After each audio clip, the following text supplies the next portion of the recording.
I don't know. I guess it's live. We'll see. If anyone is watching, please. Oh, someone typed.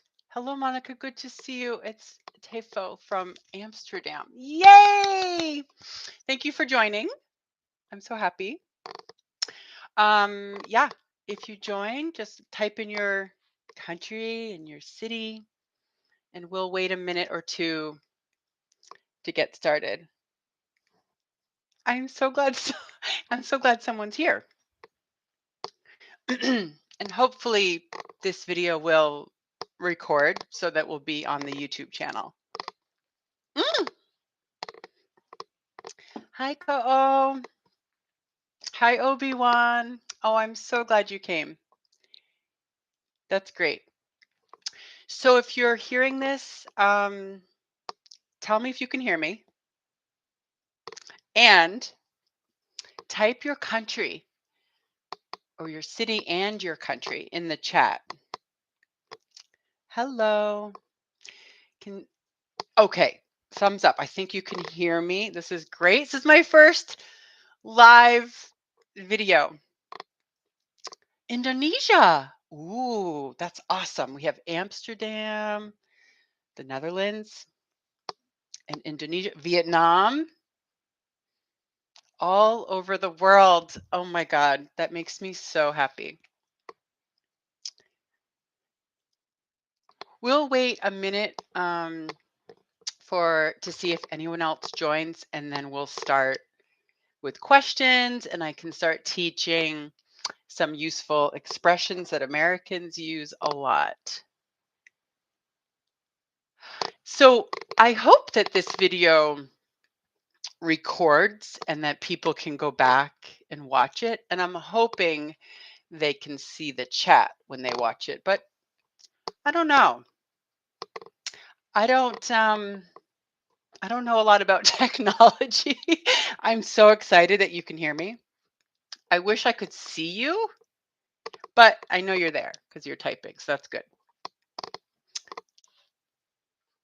Okay, so this will be a 1-hour class.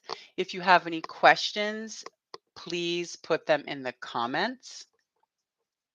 And when you join, if you could type your country or your city, that would be awesome.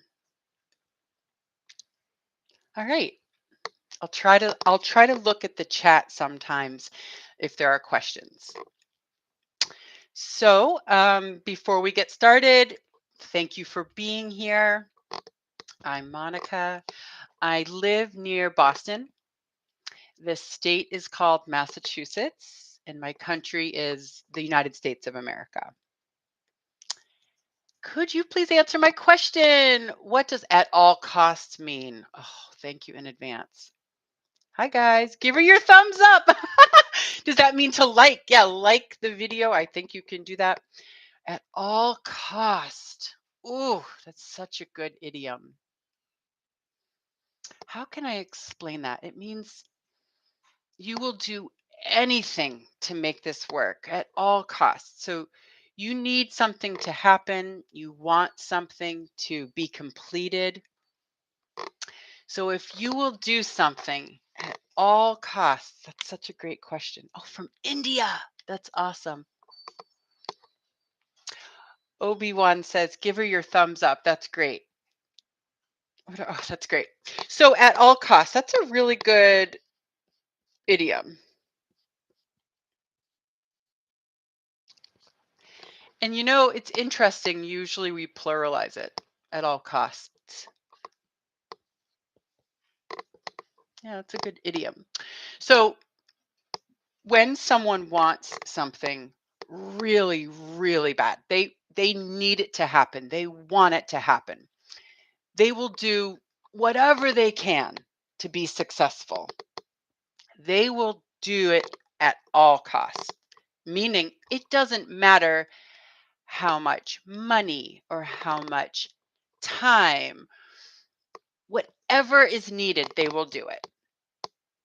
So, for example, something really extreme, like a mother and a father,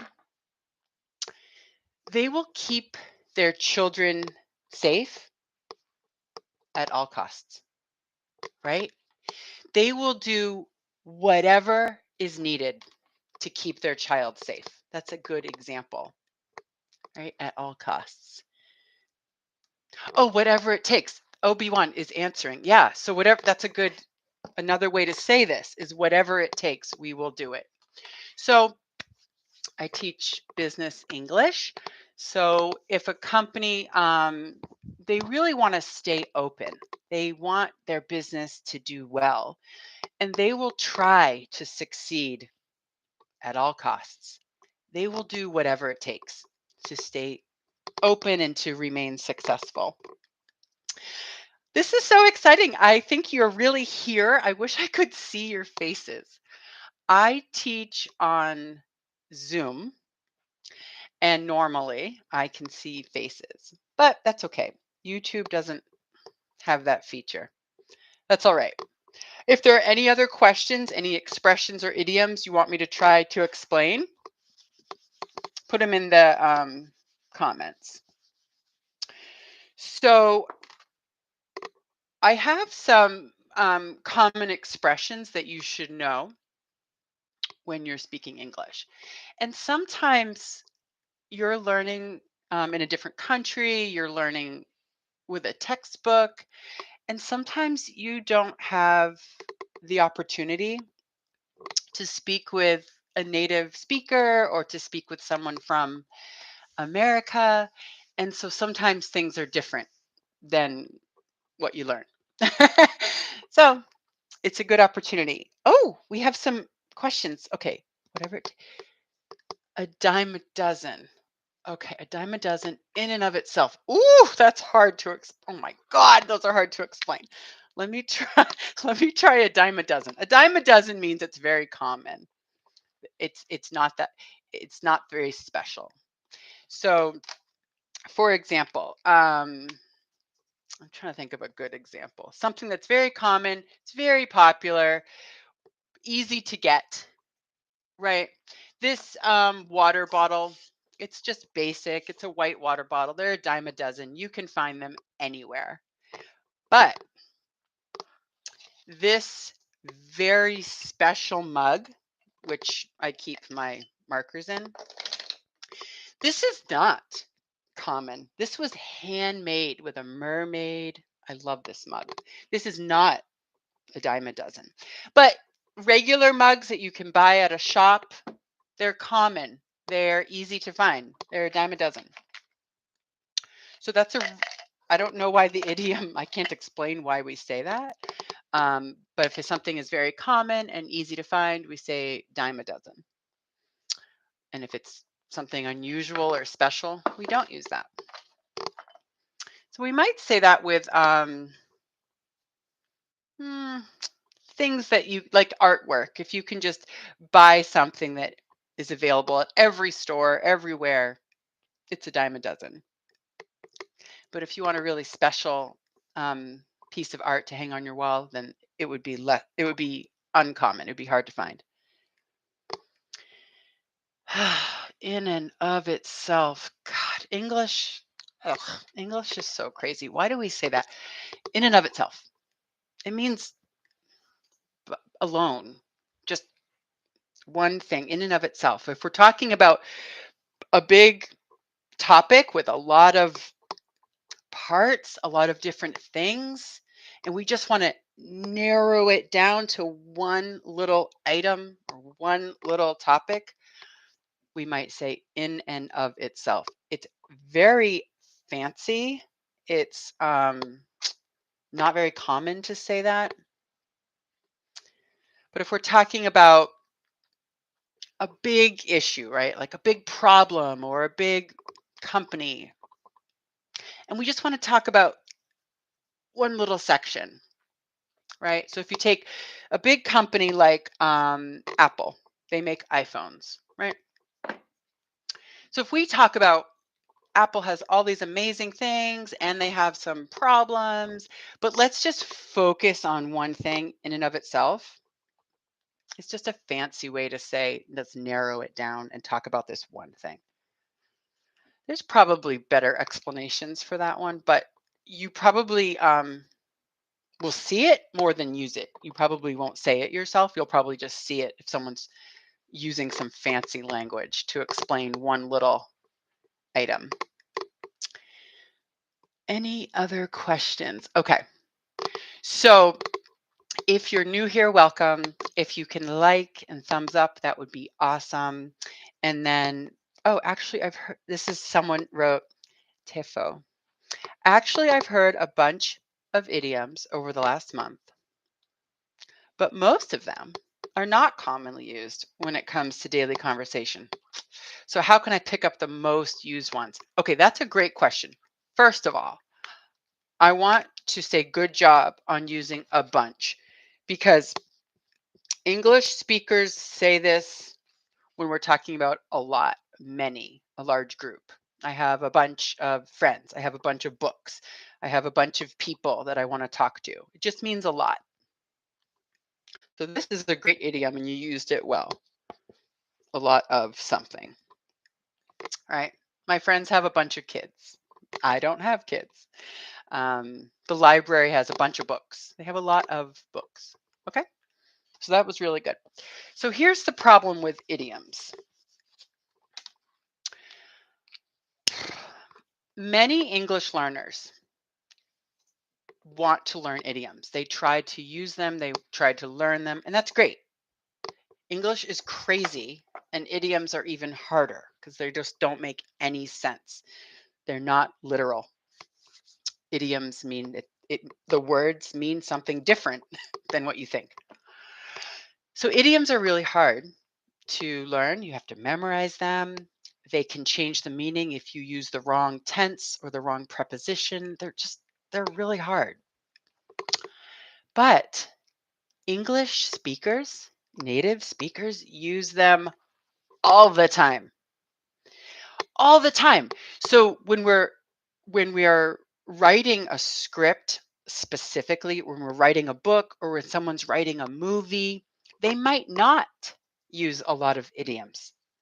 But when you listen to native English speakers just talking, having a conversation, they use so many idioms. And I've noticed because I've become a teacher. When did I become a teacher? Like 6 or 7 years ago. I officially became an English teacher, and I can't believe how common idioms are with native speakers. But a lot of teachers try not to teach them because they think they're not really important for students. But if you are communicating with English speakers or watching um, shows or listening to podcasts, you're going to see and hear idioms quite a bit. As far as advice for how do you learn the most common ones, that's just going to be exposure. The more exposure you have. So I recommend watching and listening to things in English and reading things in English. Yes. But it's important to listen to unscripted English. And the best way to do that is on YouTube. Not English teachers, because a lot of them read a script and they have perfect sentences. I don't use a script. You know this. But I wouldn't listen to teachers. I would find YouTube channels with people being natural, just talking in English about their hobbies, about their travels, about their cooking, decorating, whatever they're talking about, and listen to how many idioms they use. It's a lot. And podcasts, usually podcasts that are like interviews, that has natural conversation. And if you're listening to natural conversation with English speakers, you're going to hear a lot of idioms. It's really fascinating how often we use them. I try not to use them when I'm teaching, but sometimes it's hard to avoid them. If someone leaves me for a few minutes, let's say for about only 5 minutes, and she or he comes back, which one should I say to sound more casual? Where have you been? Or where'd you go? No, neither. Those are the question is, should you say, "Where have you been?" or "Where did you go?" I wouldn't ask either one. It sounds I mean, it depends on the context, but it sounds, like, aggressive. Like, why are you asking? They went away for a few minutes. I mean, maybe they had to go to the bathroom. You don't wanna say, "Where where have you been? Where'd you go?" Instead, a much more casual, nice thing to say is just, "Hey, nice to see you again." And it depends on the context. If someone leaves me for a few minutes, let's say for about only 5 minutes. Yeah, I don't know what you mean. Were you hanging out in person? Was it someone you were texting? Is it on a video call? I don't know why they left for 5 minutes, but you shouldn't ask them why. Sometimes people need to leave the room or whatever. Thanks a bunch for answering. Um, so I would not say, "Where have you been?" or "Where'd you go?" A real casual would be like, "Oh, I missed you." And maybe they'll say, "Oh, yeah, I had to get some water," or "I had to take a phone call." But you don't wanna ask them specifically, that would be a little bit rude. It depends on the context. I'm thinking of, um, colleagues, like coworkers, business English. But, whoever typed that, I think it says iPod 52. If you can give me some more information about your question, like, where are you when someone leaves for 5 minutes? Like, where were you with this person? Do you know what I mean? Was it in person? Was it online? Like, let me know more information. But Americans think it's kind of rude to say, "Where have you been?" So you might just say, "Oh, it's nice to see you again," or "Oh, I'm glad you came back," or something like that. Okay, Obi-Wan. Monica, you would think the more you read, the more you become fluent. But guess what? It actually slows down your fluency. Ugh, why is this happening? I know. Oh my God. I know. It's a really good question. Reading. So there's two things you can do when you read. You can just, let me find a real book, not a glossary. So if you're reading a novel, right, and you're reading the pages and you get to some words you don't know, you can just keep reading and try to figure it out. Or you can stop at every word that you don't understand and you can look it up. But that takes too long. So reading is a really good idea, but I think listening is better to natural conversation. I still think you should read, of course, but listening to two people have a natural conversation in English, especially if it's on a video where you can go back and pause and listen again and maybe put the subtitles on the screen, the words at the bottom, it will be a great way to learn. But I still think you should read. I know it slows it down. It slows it down because there's so many words that we write that have more than one meaning or expressions that we use, right? Of course, it's going to slow it down. But overall, it's good to do both. Do some reading, do some listening, watch some movies. These are great questions. So I want to ask you, I want to explain to you what Americans say if they don't understand you or if you don't understand them. So when people are having a conversation and someone speaks too quickly or someone says something that wasn't clear, what do you say? Right? What is the right thing to say?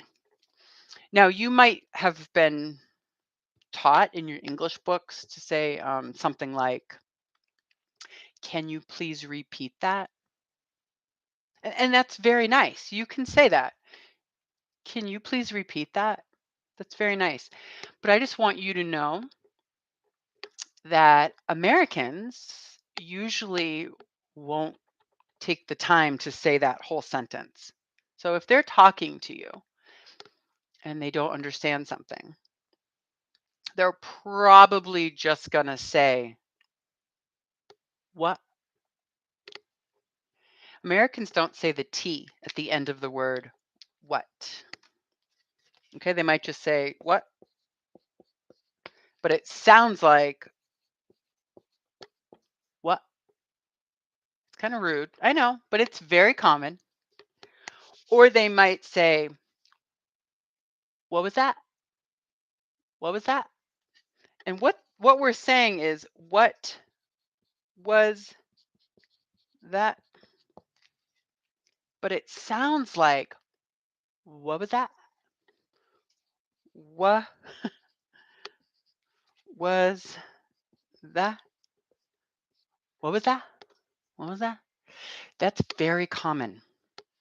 You will not learn this in a textbook, but when you're speaking to Americans, they might say, what? Or what was that? Okay. Now, when you are speaking with an English speaker and they speak too quickly or you don't understand, you can say the same thing. What? Right? You can say, I didn't understand. Or can you please repeat that? But I just want you to know my students who have come to America or they work with Americans at their job on a conference call or at a meeting in person. What was that? Is very common. What was that? Let's see what we have written here. Um, okay, okay, yeah, it's so polite. Yeah. The context of my question. Okay, good. We're back to the one where someone left for 5 minutes. So let's see what it says. The context of my question is when he or she and I are having coffee. You're having coffee, so you're in person, and the guy leaves for a few minutes, comes back again. I just want to know where she went. Yeah, you don't get to know. You want to know where he or she went. No, it might be private. They might have gone to the bathroom. They might have made a phone call. They might have just, I don't know, stepped away for some private personal reason. It's very, it's not polite to ask them, where'd you go? They should tell you before they leave. They should be like, I'll be right back. I'll be back in a minute. I'll be right back. This is so common. I'll be right back. And if you're texting or on communicating on the computer with someone might say BRB, which is be right back. BRB. I'll be right back. I'll be right back. That means I will leave for a minute or two and then I will come back. BRB. I'll be right back. But don't ask them why. It's probably the bathroom. So don't ask. But when you're having coffee with someone, if they just stand up and walk away, that would be weird. They usually say, I'll be right back.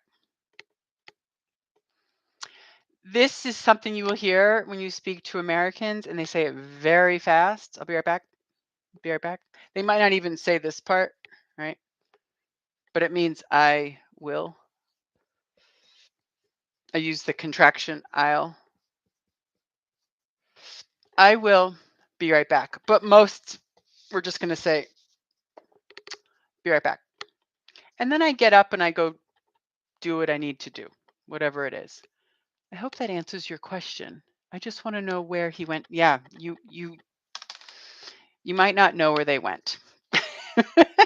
Just say, "Oh, it's nice to see you again," or, "Oh, I know."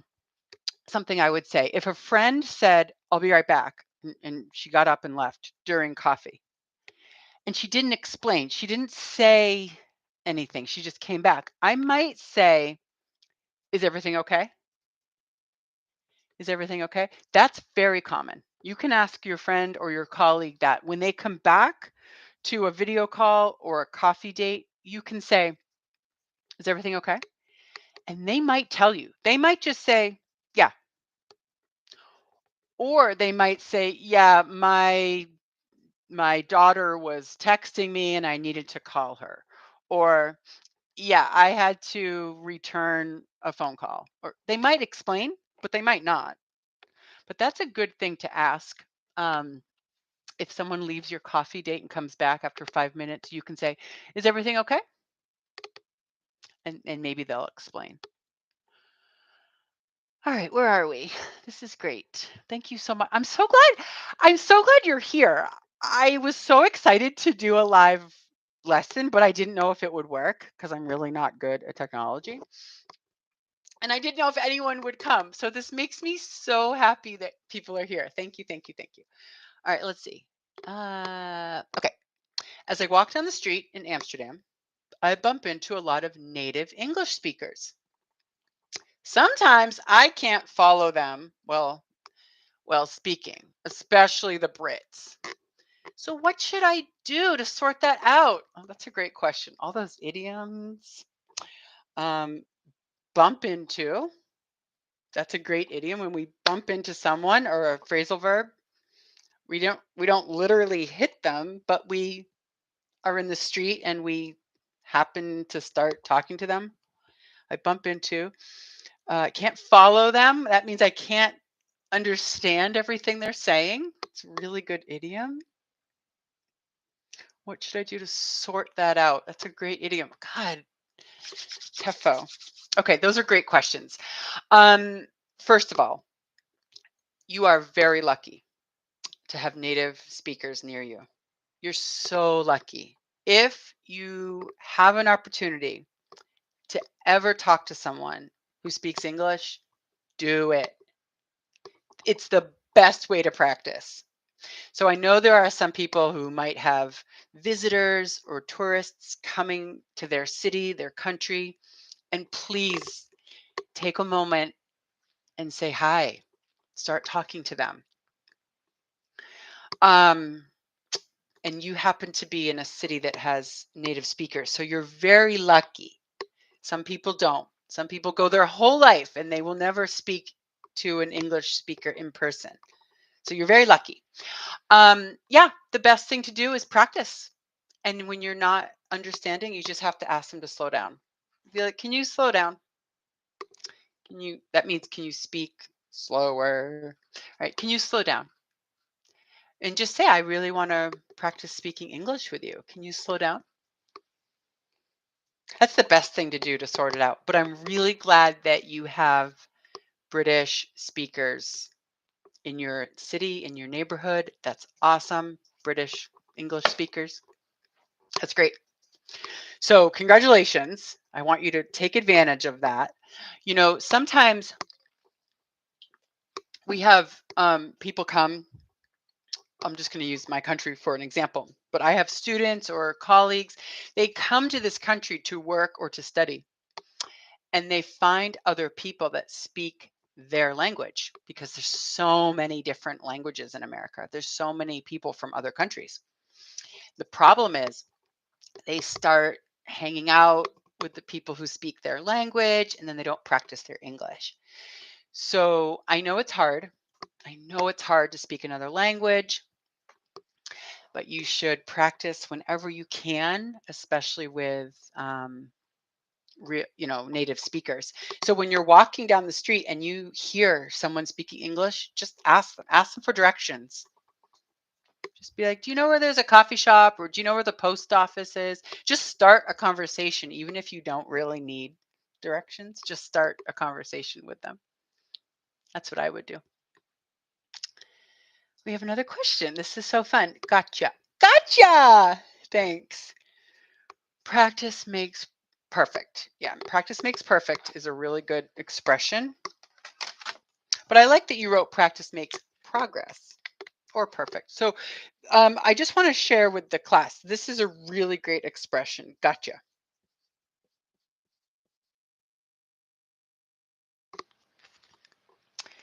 Gotcha. Gotcha means I understand. It has more, it has other meanings as well. But in this context, someone says, "Oh, gotcha." It means, I understand. And what it means, what this actually, this is just a sound. It's not a real word. It is, I got you. which we would never say. We would never say, I got you. That would be really strange. We would say, oh, I understand you. I understand you. I understand what you're saying.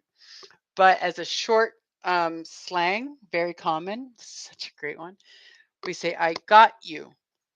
But when English speakers have a word that ends with T and the next word has a vowel sound, you, the Y has a, I got you, that shift in your mouth, got you, we usually make it a CH sound.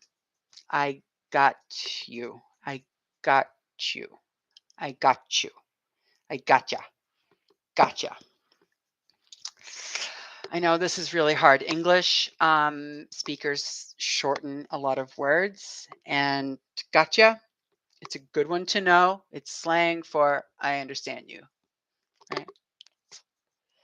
Okay, where are we?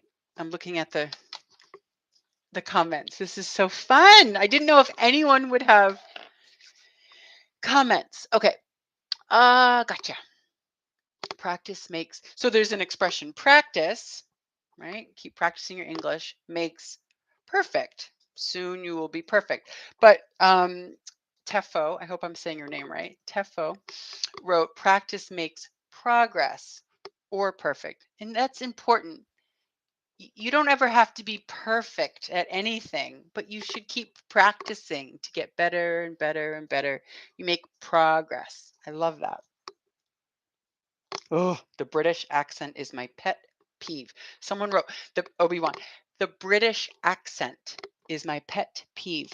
So this is a great thing to talk about because some people ask me, why did I name my company, my school, American English with Monica?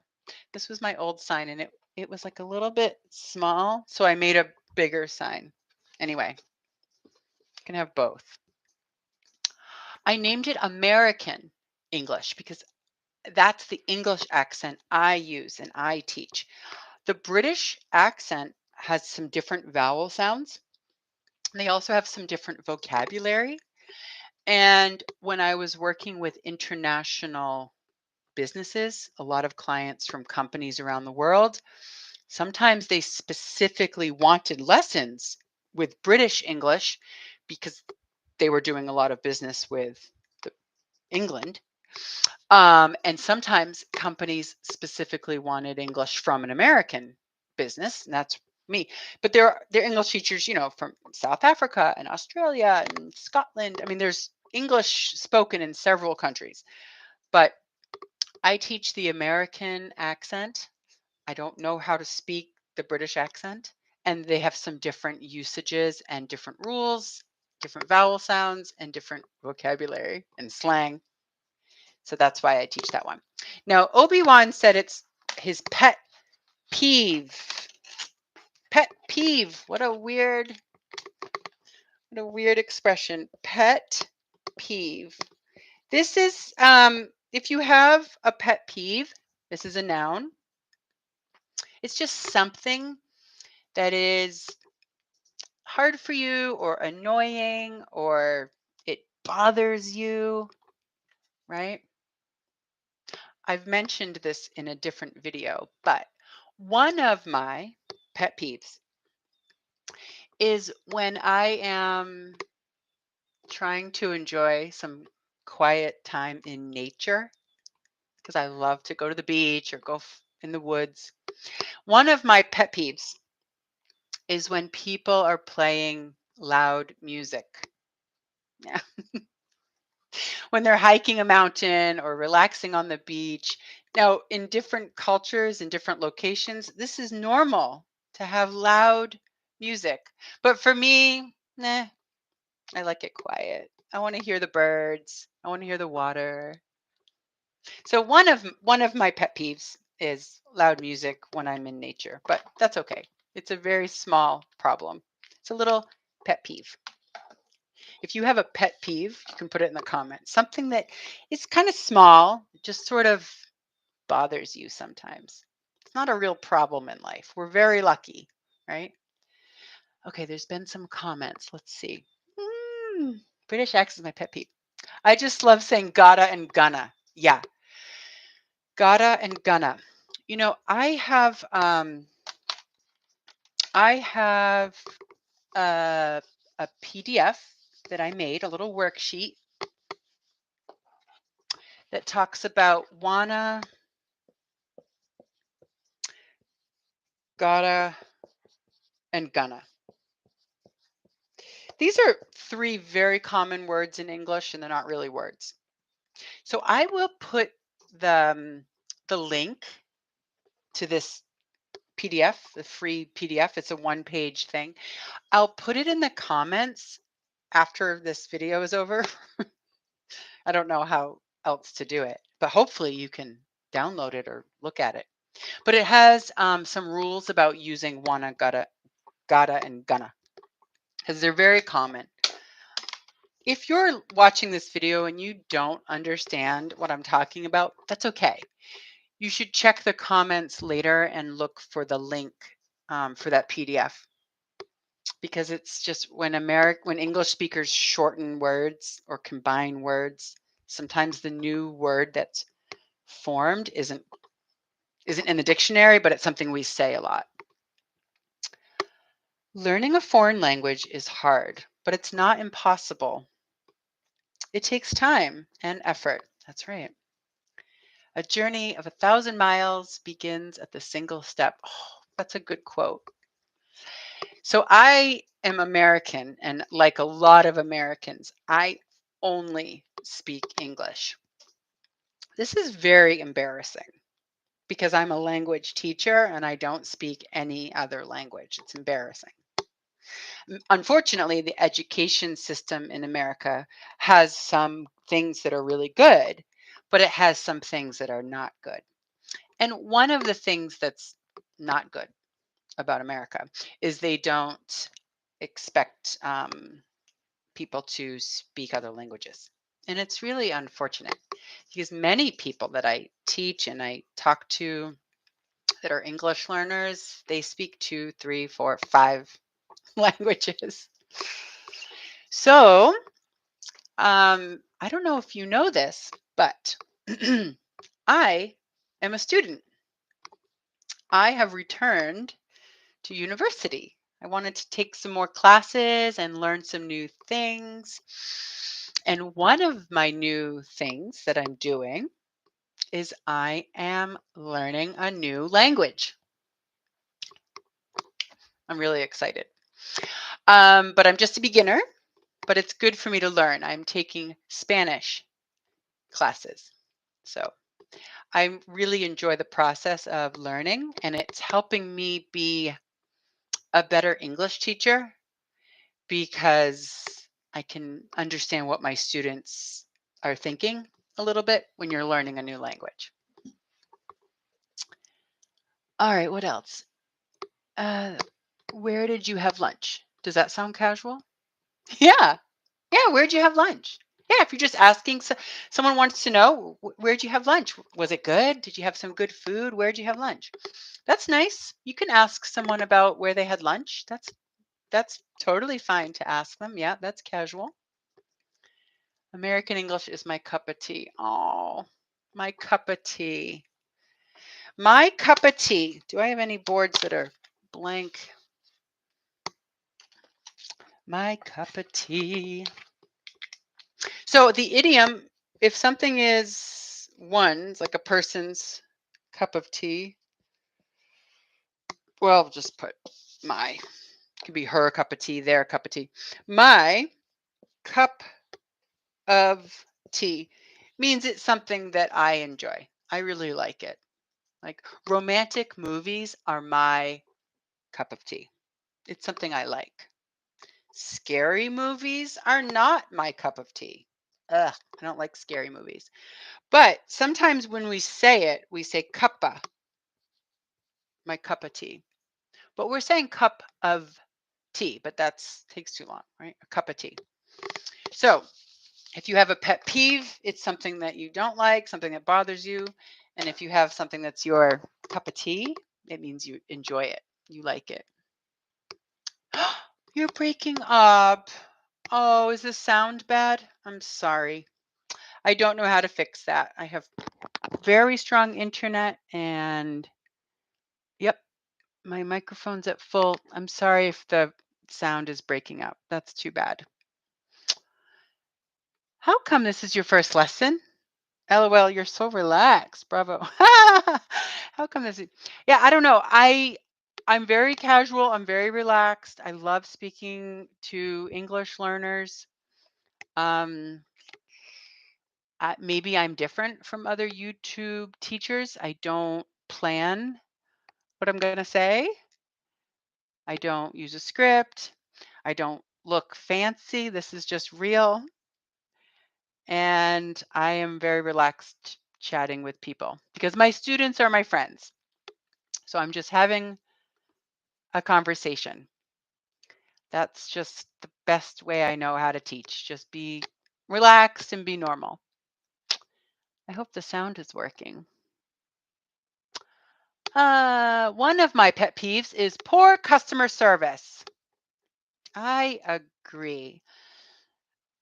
I know sometimes it's very hard to be an employee or a worker where you have to talk to the public all day. You have to help customers all day. I know that's hard. It really is. But it's still important to try to be polite, to try to be kind, try to be helpful. And if you don't like to be polite and kind to strangers, then I think you should get a different job. Yeah, it's a good pet peeve, Tefo. Obi-Wan says, by the way, sometimes you guys just eat words. For instance, I gotta go home. I gotta go home. Hey, where is have? Oh, I didn't. I'm like, have. You're right. I have got to go home. Oh my God. Yeah, we skip words all the time. I have got to go home. Yeah, I have got to go home. Yeah, that's gotta go. I gotta go. I gotta go home, or I gotta go to work, or I gotta go. Yeah, that means I have to leave. I need to leave. I need to go. I have got to. That's so funny. I'm like, where's the have? Yeah, that is. That's perfect tense. I have got to go. Yeah, whatever. We don't say it right. We do. We eat words. We swallow our words. We push them together. Americans are lazy. Very lazy. Who is monolingual in the world? Who is the monolingual? I don't know what that means. Who is the single language in the world? I don't understand that question, but if it's who, like which person or what country? Monolingual, one language. I mean, America, the country has a lot of languages because we have people from many countries, which is wonderful. I wish everyone who wants to be in America could be here.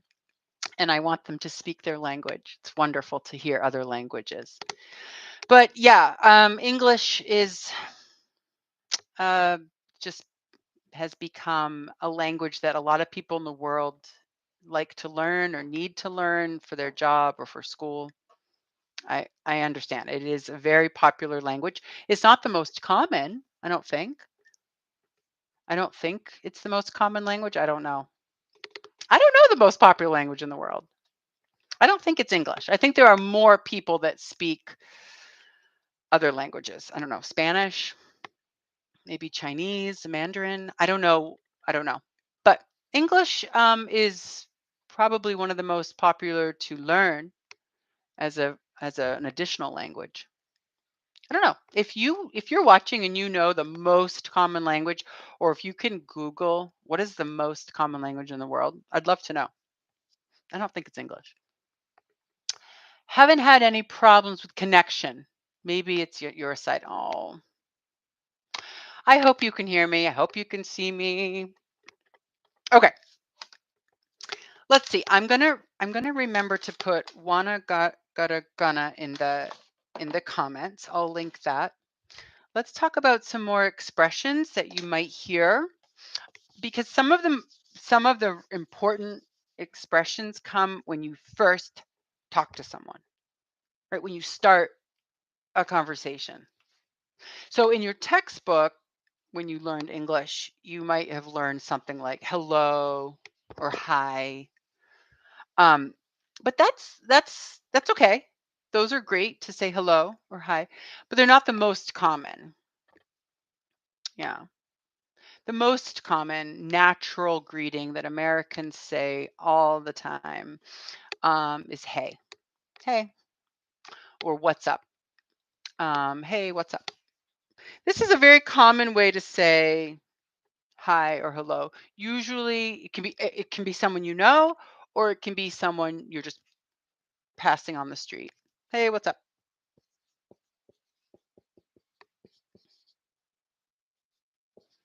Or just what's up?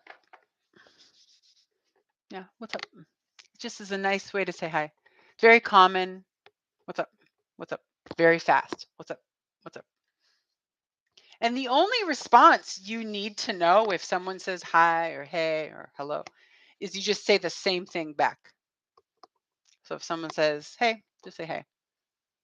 If they say hello, just say hello and keep walking. This is very normal. We depends on the city that you're in America, depends on the situation. But if someone greets you and looks at you and with eye contact and maybe a little smile, maybe a little head nod, hello, hi, what's up? Hey, what's up? That's very common. And so some of my students that would come to America and be working, they would be confused when some colleagues or coworkers or customers or strangers would say, what's up? And then keep walking, because my students thought they had to answer it with an actual answer.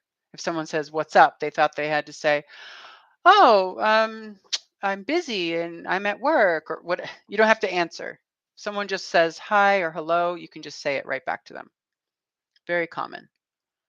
One of my pet peeves is when someone interrupts me while I speak. Oh God, I do that. I talk a lot. I'm trying to be a better listener. But yeah, interrupting, that's a really good example of a pet peeve. Mia, that's a good example. And your English is great. One of my pet peeves is when someone interrupts me while I speak. It's a great sentence.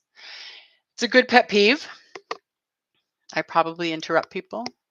I need to be better at that. Slip the tea. What? Slip the tea. I don't know what that means. Tefo, what are you? Slip the tea. I don't know. I don't know what that is. Sling you hook? Nope. I hear these two expressions a lot in movies. What do they mean? Slip the tea and sling you? No. Slip the tea. I don't. I have no idea. I've never heard that. Slip the tea. Like, what's the tea? We could say, what's the tea? Like, what's happening? What's the gossip? What's the news? Give me the tea. What's the tea? But slip the tea. I don't know what that means. Oh, spill the tea. Spill. My God, that's so different. Isn't that funny? Spill the tea. Yeah, that means come on. Tell me. Tell me the news. Spill it. Let it come out of your mouth. Tell me the gossip, the news, the information you have. Usually we say spill the tea when it's like a rumor or gossip about other people. Like, I think that they're boyfriend and girlfriend. Spill the tea. Is it true? Right? We want someone to tell us the truth, tell us the news, be honest. Yeah, come on, spill the tea. Tell me, do you like that person? Are you in love with that person? Spill the tea. Spill the tea. Sling you hook, I don't know that one either. So maybe one of the words is sling. I wish I knew what it was, but I don't, that doesn't sound familiar. So Tefo, if you can look up sling you hook, I think some words might be different. Yeah, I'm sorry. I got a poor connection. Yeah, that's okay. We're really glad you're here. Um, Yeah, spill the tea. That's really like a new expression in like the last 10 or 15 years. It's kind of modern spill the tea. Um, Monica, how do we get the words to come to our mind effortlessly when having conversations? How to avoid getting stuck in the middle of our conversation? Oh my gosh. If I had the answer for that, then I could solve the world's problems because I think a lot of problems come from miscommunication, right? People who just need to just have a talk, but they can't communicate well. So you're not going to like this answer, Obi-Wan, but it's just practicing, practicing, practicing. And the reason why I know this works is because I have seen my students change. I've had the same students sometimes for 1 year, 4 years, 5 years, the same student. And they're just trying to improve and they want to practice. And the people that speak English with other English speakers have the best chance. So if you are in a city or a country where there are not English speakers, and you must join English groups online or chatting sessions.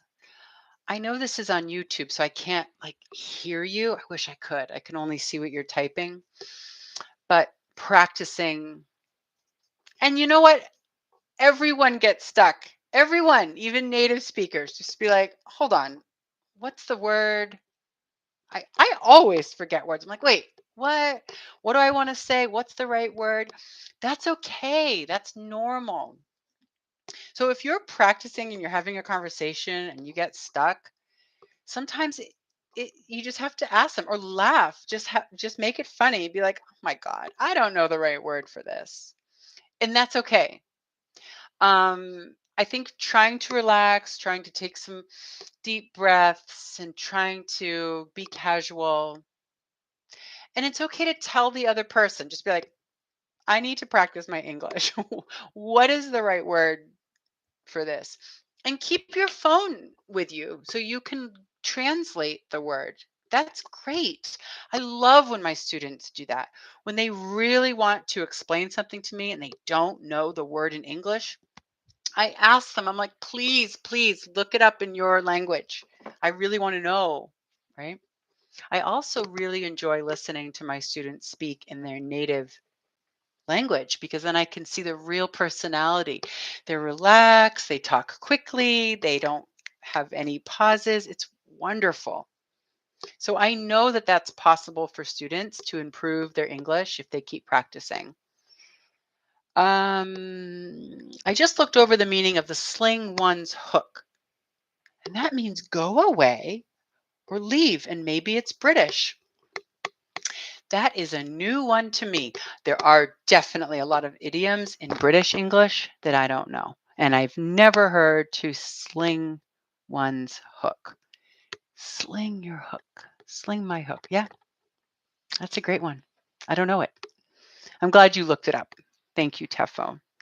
When I get stuck during a conversation, I either say it's on the tip of my tongue or it slipped my mind. Those are great idioms. The tip of my tongue. The tip of my tongue. When we're trying to remember a word, the tip of my tongue. Tongue. Oh, that word is so hard for I'm not good at spelling. The tip of my tongue. We usually say it's on. It is on. It's on the tip of my tongue. I just can't think of the right word, right? And the other idiom that Tefo uses is it slipped my mind. Yep, it's not in my mind anymore. It slipped my mind. That's a good one. These are really good. And that's okay. Tell your friend that you're speaking with that you don't remember. It slipped my mind. And that's the correct grammar. We don't say it slipped from my mind or it slipped out of my mind. The idiom is slipped my mind. So that's really great. Those are really advanced, very common expressions. When we just can't remember a word, we say, oh, it's on the tip of my tongue. Can't think of it. It slipped my mind. You guys are so great. I'm so glad you're here and I'm so glad you're typing. This is so exciting. I thought I would be sitting here alone. And I was like, well, I'll just teach some common expressions and put the video on YouTube. Let's see, more comments. When I get okay. Oh, Monica. I had a tutor from South Africa in Preply. I don't know prep. I don't know if I'm saying that right. Preply. I don't know what that is. But anyway, sometimes having a native tutor might not be that helpful. You can take my words for it. Um, is Preply a place? You had a tutor from South Africa in Preply. I don't know Preply. Maybe you typed, I don't know if that's something I just don't understand. But you had a tutor from South Africa. That's awesome. And oh, it's a platform. Preply. Oh, I don't know. That's good. Preply. It's a platform like for language learning, maybe. Sometimes having a native tutor might not be that helpful. Oh no, I hope that's not true because I'm a native tutor and I try to be helpful. And my students say that I'm helpful, so hopefully I am. You can take my word for it. If you want to know the real expression, Obi-Wan, you can take my word for it. You, that's a great idiom, can take my word. We never pluralize word. For it. This expression means believe me, you can trust me. This is the truth. You can take my word for it. This whole expression, just like this, means I am telling you the truth, right? You can take my word for it. It's a platform. WHRN, WHM us. Obi-Wan, you wrote WHM us, and I don't know what that means. It's a platform that was Preply. When will you have the next live? I don't know. I was thinking, thank you for asking. Team in Vietnam. Thank you for asking. I don't know. I was thinking about like maybe once a month if people want that. We can have different topics. If you want to do one on idioms or one on business English or just like Q&A, question and answer, whatever you guys want. I'm happy to do. No, you are awesome. Aw, thank you. That was a mistake. LOL. Okay, good. I hope that people who watch this video can go back and read the chat so it makes more sense.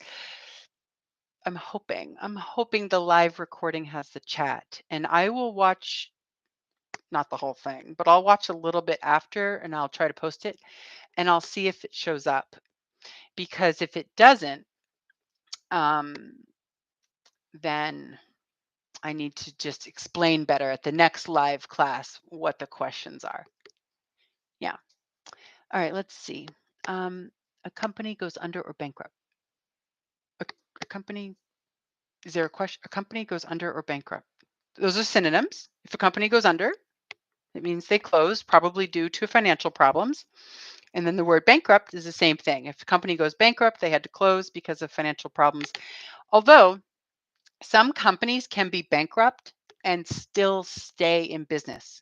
It's a weird rule with money and taxes and things. So a company goes under, they are closed. Probably because of money, but other reasons can make a company go under. But bankrupt is when they're having financial problems. Sometimes it makes their company close. Sometimes it makes their company change and they have to get some money in other ways and try to build their business again. So they're slightly different.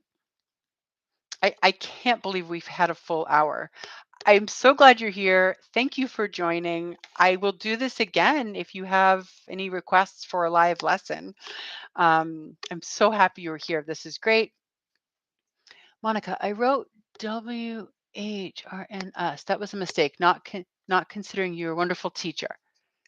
Um, sorry for misunderstanding. Oh, yeah, that's fine. You made a mistake when you typed it. No problem. That's great. I love mistakes. Mistakes are good. Mistakes help me be a better teacher.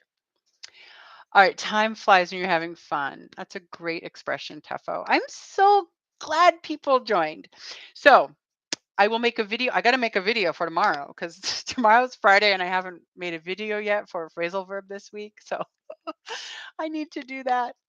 I don't know what phrasal verb I'll do, but I'll think of something and I'll post a video tomorrow. So if you're new to my channel, be sure and subscribe. And I will plan another live lesson for next month. Okay, thank you for joining. I'll see you guys later. Bye.